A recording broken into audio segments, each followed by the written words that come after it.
Getting rich quick. It's an appealing idea, isn't it? Let me share my story.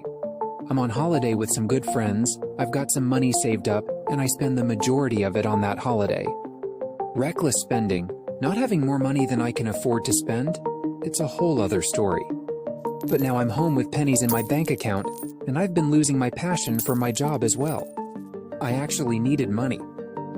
So I turn to the internet and start looking up ways to earn money online. I come across these gurus, these people who I would have considered shady in the past. But I fell into this rabbit hole of desperation. These concepts like passive income or being your own boss were presented to me on a silver plate, and I ate it all up.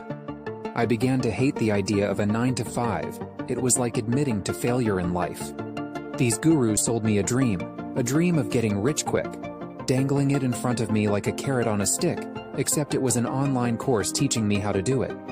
I didn't realize it then, but I was diving into the world of get-rich-quick schemes, and I got lucky because I only experienced a glimpse of what these schemes are like.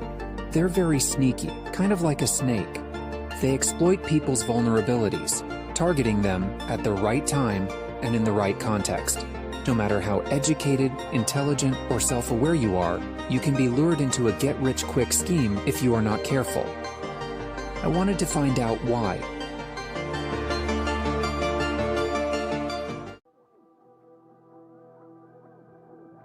Have you heard of the term snake oil salesman?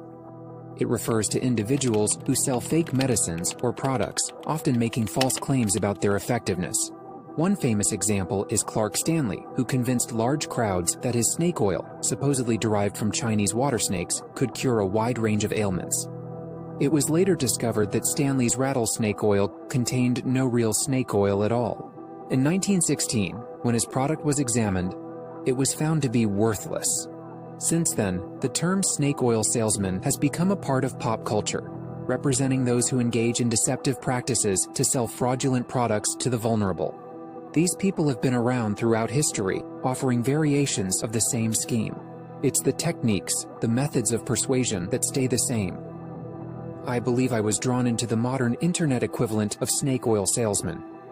The online gurus that would create incredibly high expectations for their products, even though the products often can't meet those expectations. And the deception lies not in the online course itself, but in the way it's marketed by the salesman. And here I am again, wondering why I or anyone else falls for such schemes. I lost my home, I lost my furniture, I lost my truck. I started over in a one-bedroom apartment. And a few years later, when I finally left my apartment, I was receiving checks that were larger than an entire year's pay. Not everyone is fortunate enough to know my techniques of how to make a lot of money. These are commercials that became very popular during the 1980s and 90s. Many of them advertised legit products, but they also drew in a lot of questionable products, people, and marketing methods.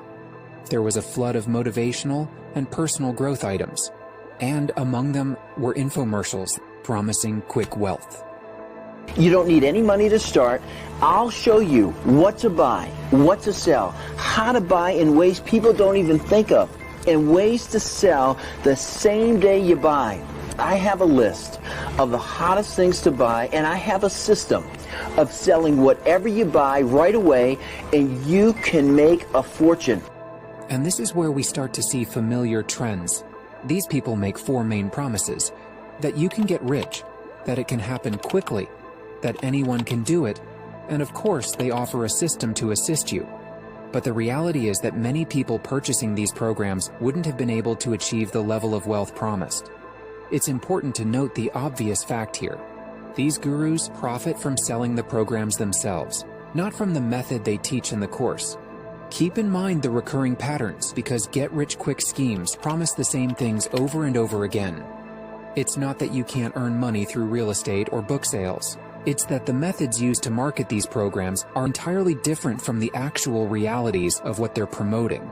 Snake oil had its advantages, but it certainly wasn't a miracle solution. When I look back at the internet gurus that I followed, I see the exact same patterns emerging. Anlapri worked his way from bankruptcy to financial independence in less than a year. How did he do it? It was easy, and he's ready to pass his money-making secrets on to you. The idea of a business model like dropshipping, packaged and marketed in such a way that will leave someone thinking that it's a simple job. Then, you use common marketing methods to further influence your audience, such as social proof. This involves regular people providing feedback that emphasizes how effective the program is. I had about $3,500 of production on the board, and then after I listened to the tapes, it was about a couple of weeks after that when everything was clicking together, and the sales just came out of nowhere, and then it was about $35,000 in production. I just couldn't believe it, and every sale closed. They often share a story about once being poor and becoming wealthy, ensuring it resonates with their target audience. In my situation, I was desperate for money. I wanted to make my parents proud and felt like having a regular job meant I was failing. My vulnerability led me into this world. I believed I was the clever, while others couldn't see what I saw in the gurus I followed. These schemes focused on teaching how to get rich quickly.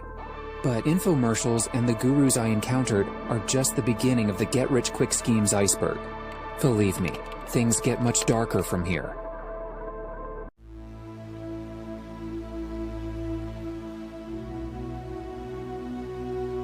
Let me share a bit about MLM companies that still exist today. They all seem to follow a similar pattern, relying on recruiting, making exaggerated promises about the potential results, and fostering a sense of community around the scheme.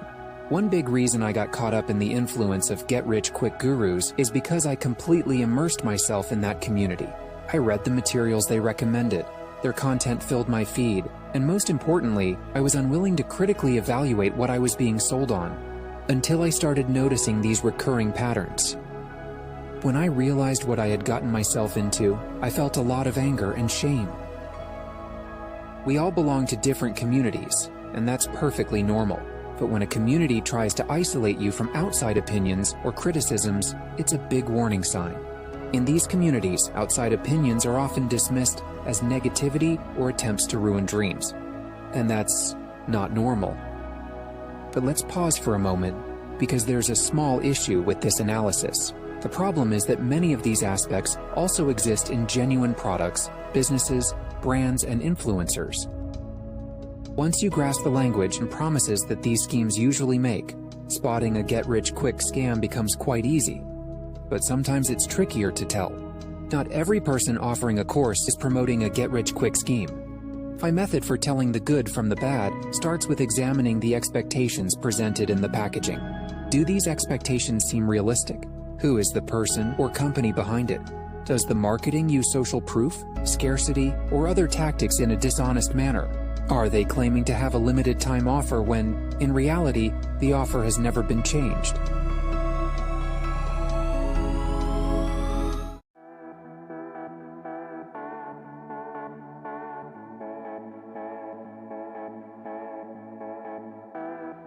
Understanding the typical marketing methods being used helps you realize that you're being sold to and prevents you from being easily swayed.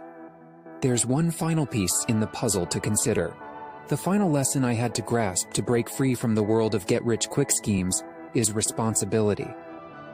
Getting rich quickly is technically feasible. Some win the lottery, while others might establish a company that sells for a fortune later on.